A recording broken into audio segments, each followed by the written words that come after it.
I doubt classical education ever has been or can successfully be carried out without corporal punishment. George Orwell. There are many ways to raise children, and throughout all the various tactics, there is no specific one successful way to raise a child. However, there are a plethora of wrong ways to raise a child, and I believe it is wrong to raise children without corporal punishment. The definition of corporal punishment, according to Merriam-Webster.com, is punishment administered by an adult as a parent or a teacher to the body of a child, ranging from a severity from a slap to a spank. Now, I'm not saying that every child needs to be hit to be raised right, but there are a few children that do to get the lesson through. There are benefits that can come from this, and in this speech you will find out what those benefits are. But first, here are the problems with raising belligerent children without corporal punishment. How often are you in a store and you see a parent desperately trying to control their child?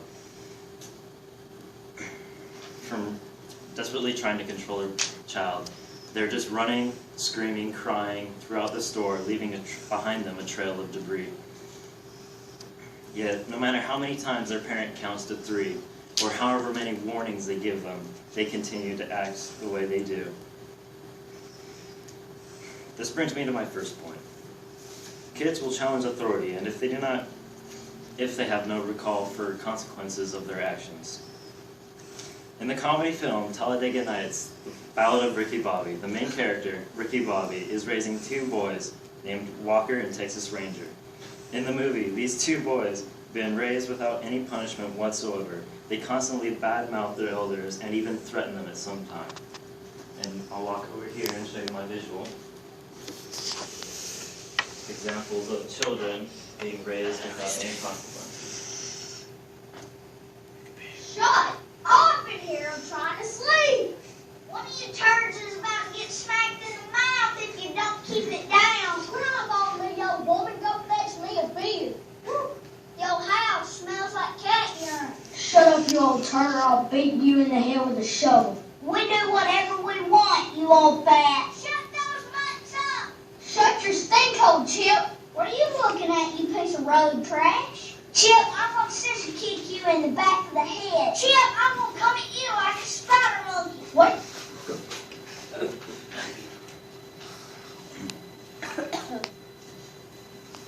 Now, I know this is an exaggeration of belligerent children, but it could not be any farther from the truth. Children raised with no consequences or discipline will act like this from time to time. In an interview, I asked my mom why children act the way they do, why they throw their fits and act out against their parents. She told me, children will push your buttons and annoy you to test you, to see how far you can be pushed. If you find yourself threatening to count to 3 for the 1,000th time, your kid will realize you do not have control over them, and they will continue to act the way they do. And here's the second major argument against corporal punishment. In this case, people that oppose physical discipline claim that it crosses the line from punishment but turns into abuse. There may be acts that have tried to outlaw corporal punishment. There have been acts that have tried to outlaw corporal punishment in numerous states in the country. These advocates see it as nothing more than child abuse. I will admit there is a line between abuse and punishment, but that doesn't mean that everyone that commits abuse, that does not mean that everyone commits abuse when they spank their child.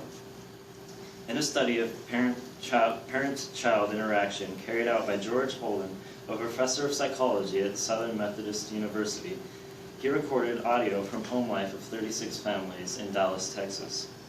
And he found the results: parents hitting and spanking their children for pointless reasons, such as not brushing their teeth, not cleaning their rooms, or, in one case, a boy was hit because he touched the pages of a book his mom was reading to him for a bedtime story.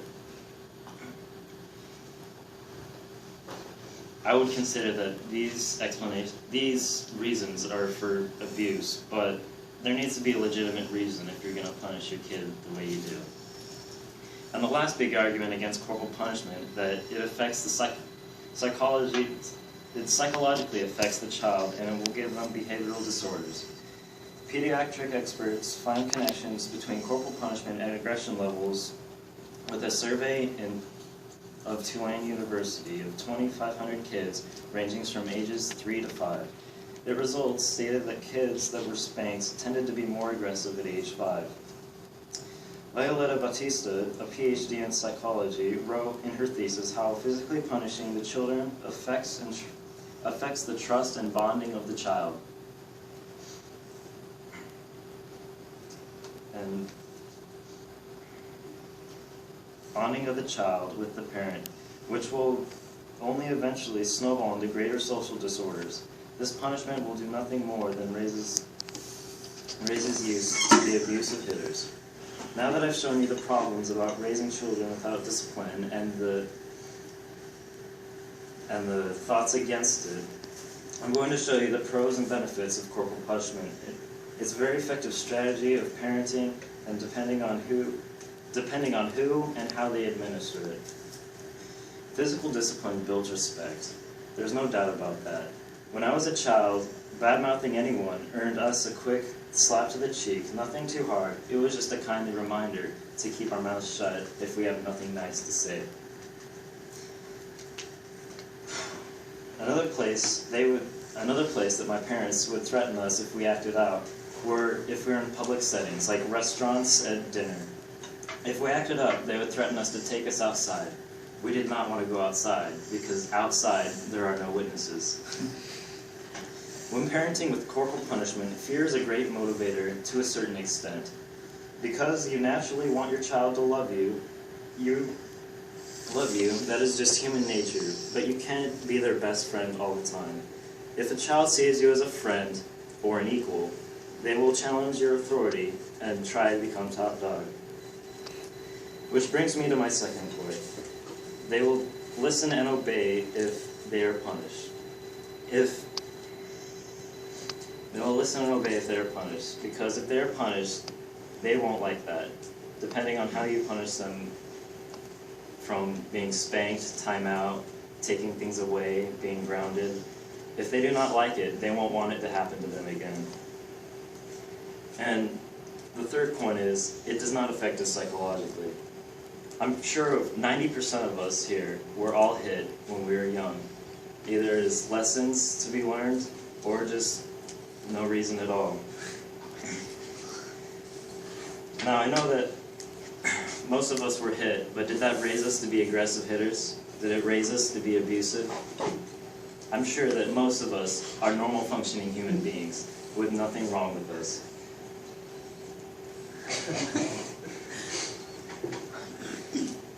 So all in all, it does not affect us psychologically. Children handle situations differently because not all of us think the same way. Some children may perceive it as a sign of rejection or being unloved, but just remember that corporal punishment isn't for everyone. Like I said before, you don't have to spank your kid. You can take things away, you can ground them, you can send them to timeout. Reason with them when they get to the age of reasoning, if they get to the age of reasoning. In conclusion, it is obvious for examples about the arguments given about corporal punishment. It affects how your child will develop as a human being as they mature, and I'm sure you don't want little walkers and Texas Rangers running around your house. If you administer corporal punishment correctly and carefully, you will be fine.